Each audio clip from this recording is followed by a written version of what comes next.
close friends backstage and in private. A good example of this can be heard in a private tape recording Armstrong made with his friend Benny Hamilton in Portland at the beginning of 1952. The subject matter turned to Josephine Baker, the legendary entertainer and civil rights pioneer, made a rare trip to the United States in 1951 and refused to perform in front of segregated audiences. While this was to be applauded, Armstrong didn't think she had gone far enough. When this gal made all that stink, not only at the Store Club, but she goes down to Miami and she raised all that hell because the colored people couldn't come in to see her act, Armstrong said. But she don't raise no hell so the colored people can come in at the place after she leaves, so you know she's vain. He continued, and if she had talent, she wouldn't raise no hell at all. She wouldn't have to open her mouth. Her ability would speak for itself. See what I mean? And you can take anybody that's inferior and raise a whole lot of goddamn hell for no reason at all. But she's going to come over here and stir up the nation, get all them au faits, people that think a lot of us, against us, because you take a bunch of narrow-minded spades following up on that jive she's pulling. You understand? Then she go back with all that loot and everything, and we're over here dangling. I don't dig her. This passage is key to understanding Armstrong's views on racism. Trumpeter Lester Bowie summed up this side of Armstrong's persona in the 1989 documentary Satchmo. The true revolutionary is one that's not apparent, Bowie said. I mean, the revolutionary that's waving a gun out in the streets is never effective. The police just arrest him. But the police don't ever know about the guy that smiles and drops a little poison in their coffee. Well, Lewis, in that sense, was that sort of revolutionary, a true revolutionary. Armstrong admitted as much in a 1964 Ebony profile titled A Reluctant Millionaire. In it, he discussed how he hadn't performed in New Orleans in years because they didn't allow an integrated band.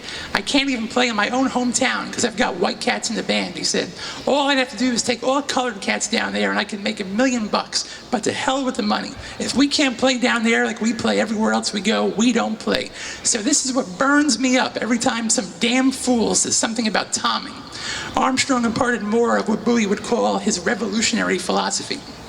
I know what it is. They want me to get out and walk up and down the street holding signs, he said. This is something I'm not going to do. Not because I don't believe in it. I think if some young cat feels that's his way of helping out, that's what he ought to do.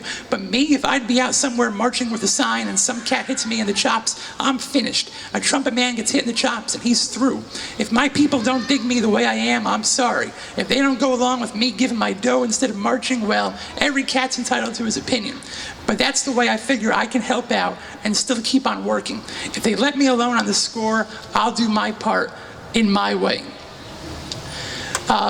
In 1957, Louis Armstrong spoke out against President Eisenhower, really threw him under the bus for the way he handled the Little Rock integration crisis. Said Eisenhower had no guts and the way the government's treating my people, they can go to hell. Just crazy stuff. But a lot of people didn't know about this side of Louis, this explosive side who wasn't afraid to take a stand in the 1950s. And Lucille Armstrong, a couple of years after Louis died, she was on a television show talking about this. And she tells the story of Louis in Little Rock. And the reporter had no idea that this side of Louis Armstrong even existed. And Lucille responded, oh, you know, I mean, it's a funny thing. Nobody really stopped to dig pops, and it's an unfortunate thing. He felt it deeply. He really did. Armstrong was so aggrieved because he never forgot what he had to endure because of the color of his skin. You know, sometimes I sit around the house and think about all the places me and Lucille have been, he said in 1964. You name the country and we've just about been there. We've been wined and dined by all kinds of royalty. We've had an audience with the Pope. We've even slept in Hitler's bed. But regardless of all that kind of stuff, I've got sense enough to know that I'm still Louis Armstrong colored. And finally, just a little quick sum up of these later years. Critics who routinely lashed out at Armstrong during his later years may have had the loudest voices, but in no way did they represent the majority. These were the years when Armstrong's popularity peaked, when he was hailed the world over as Ambassador Satch. In this time, he was the subject of an Edward R. Murrow documentary, was a ubiquitous presence on television, radio, and in the movies, wrote a successful autobiography, recorded with strings, big bands, small combos, with everyone from Ella Fitzgerald and Duke Ellington to Dave Brubeck and the Dukes of Dixieland. He knocked the Beatles off the top of the pop charts when it was least expected. In many ways, these were the most important years of Armstrong's life. With a bruised lip and an almost inhuman, punishing schedule, Armstrong worked harder than ever before to attain new heights of popularity, staying relevant and in demand at an age when most performers start to fade. With each passing year, the popularity of jazz in America diminished, while simultaneously, the popularity of Louis Armstrong around the world only grew. Because many jazz critics can't embrace popular acts, and because new is so often equated with better, a lot of Armstrong's most lasting works of these years were repudiated. Too often, the young Armstrong is referred to as a genius, while the older one is written off as a clown. I don't believe the qualities that make a person a genius fade over time. Once a genius, always a genius.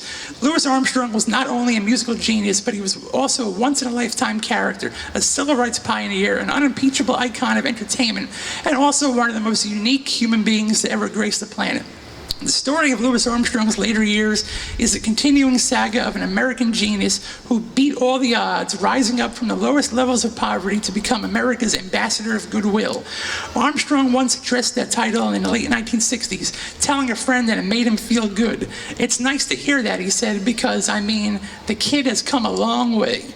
To paraphrase a song he once made famous, why not take all of him?